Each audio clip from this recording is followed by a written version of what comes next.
Was that one of the worst days on the job so far for you?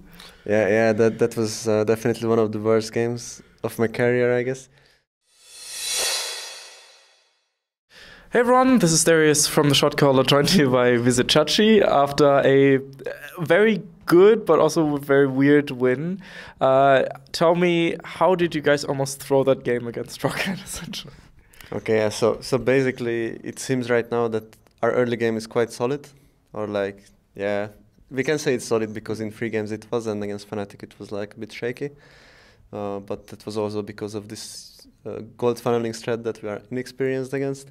So our early game is solid, and our mid game shot calling seems to be like a bit messy right now, and because there is like a lot of ideas coming in from everyone, but we didn't seem to grasp the right idea in this game.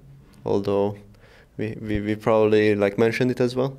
We will have to rewatch the game and see. But I also think it was a bit tough to play against their composition because they have a lot of wave clear, and they have a lot of means to check the Nasher area as well. Plus, we didn't have the fastest Nasher, so basically it was like drawn out a bit because of this. And once we got the Nasher, it was like instantly over because their wave clear means nothing anymore. That's it, and I want to congratulate you guys on the way you played with that Baron, because you know in the backstage area I was talking with G2 people, and everyone was really impressed because you were like baiting top turret, and then you ended up getting bot and mid inhibit, and eventually closed out the game that way. Is that a specific area that the team looked at to improve in the off season? We basically tried to do the same during the spring split, but we just didn't grasp the idea properly. And even nowadays in scrims we struggle a lot with this setup, like how to use Nasher properly. A lot of the times we just end up dying. But here on stage everything just clicked, and we had like perfect wave managements on every side, and we communicated about it. So everyone knew that they don't have to like rush into the enemy or give them chances to engage, because the minions will just take care of the base anyways at that point. So you guys brought in amazing. How has he been in terms of an addition to the team so far? He brings a lot of new ideas. He helps a lot with developing as a team because he has a lot of experience from the teams before, and he has a very clear opinion on everything. So that can be good or bad at the same time, but mostly it's good. And he has a really clear opinion, so whatever topic comes up, he can like guide us towards the direction, because then he at least makes us think about it as well. So even if he's like on the wrong end, let's say, then we think about it and see what's like the right solution there. So he's really helpful, and also he's kind of like an in-game leader and team leader, because that's basically what he was signed for as well, and he fits this role perfectly. When I talked to Nuke Duck last week, speaking of opinions, he said that basically on the team there are 4 people that have very strong opinions and sometimes clash with one another, and then there's Vizicsacsi, who's just like chill and just like in the background. So that kind of, what's your perspective on the whole situation? Yeah. Basically, I'm the type of person that likes to evaluate like the options before making like a strong opinion, because I don't like making a strong opinion on something I don't know, basically. So if it comes down to top lane and like what my role is and what I should do, then I can clearly tell it as well. But if it comes down to like mid lane matchups or like how to manage this wave and get vision control here for the support, it's not really my job to tell that. And even though I have an idea, I'm pretty sure the player that has to do this knows it better. Speaking of your job in the top lane, though, yesterday, was that one of the worst days on the job so far for you? Yeah, that was definitely one of the worst games of my career, I guess. But at the same time, there was not much I could do after I got solo killed. I think at the beginning my concentration level compared to this game was like much lower, and I was a bit just too nervous, I think.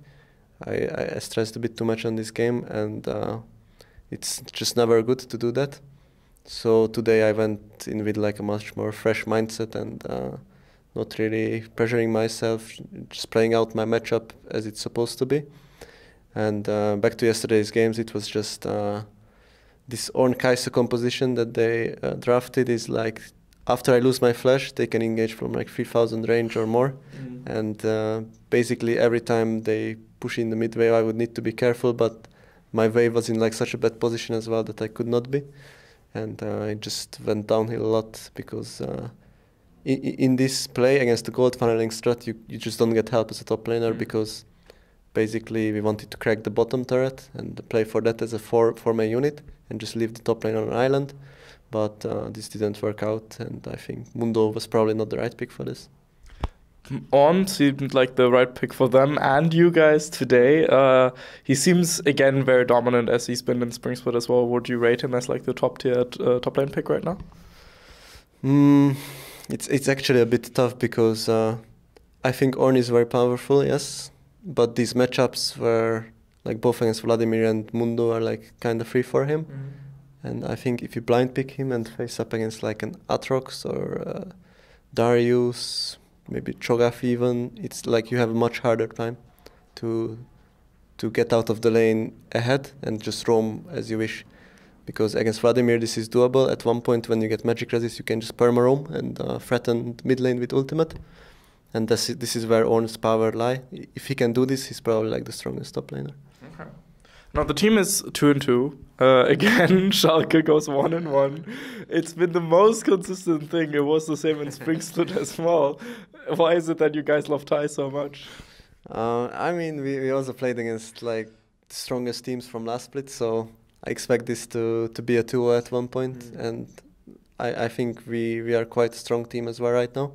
And even though we do like clear mistakes such as this mid-game shot calling, like the basics of early game and late game are, I think, quite on point. And yeah, with the addition of Maurice, he helps a lot in terms of shot calling as well. So I think we are in a good spot. Okay. It's true that you guys faced, G2 and Fnatic, and especially G2, that game was brutal to watch. But the Fnatic game, you guys packed a lot of criticism for that one because, when you look on Twitter while the game was live and stuff, everyone was like, okay, well, this game is over. This is Schalke's game to lose. And at the end of the day, it's still the win for Fnatic. How do you go home after a loss like that one? Because from an outside perspective, that one feels double bad, I mean, yeah, it did feel pretty bad because we had like even a 10k gold lead at one point, I think. But the thing about this gold funneling strat is that you actually have to fight it at one point. And in that game, since we haven't had the chance to practice too much against it, we didn't really know what to do. So we thought just split pushing against them is good.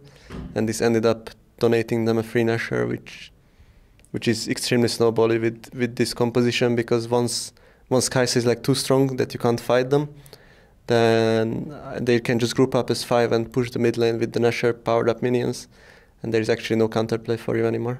So is it kind of like a team comp that has a timer, and once that timer is reached, the team that has this team comp automatically wins essentially? Against the composition we had, yes, because the composition we had was quite early game centric, I think, and it was not a good team fighting comp. It was more like a split push comp. And what we had against G2, if we hold out even in that, or like get a bit ahead, there is no way we lose a team fight, because our composition was actually quite good for this, and to take out the Kai'Sa or like someone there is to tank to, because as Renekton I would die really fast, but as Mundo, if you are not far behind, you can actually tank a lot more. So it's a bit of a timer, yes, if you don't get ahead, but generally the weakness of this strat is that you do get ahead on the other side, because they are tied down to mid lane and their options are quite limited because they have to farm the jungle, so roaming is hardly ever a possibility unless they get a free kill for sure. And once you get mid prio as a team, you can do 4-man dives on bot lane and take the bot lane turret and accelerate the game from there on. So I think there are definitely counterplays, and it more relies on the enemy team misplaying or misdrafting. Okay, very interesting. Just saying that, if there would have been a Talia bug in your game against Fnatic, the refs would have probably awarded you the win, like in the Vizicsacsi series. But, maybe that proves that maybe the refs should overlook that rule sometimes, because, Fnatic still won it. But best of luck for sure in the upcoming games. Anything you want to say to the Schalke fans? I mean, I know it's a bit rough start again because we had like games we didn't manage to win, but I think we will bounce back much stronger this time, and I see the improvement from like week to week, so it's much different than spring split, and I think in the end of this we will be like top contender as well. So yeah, cheer for us, please.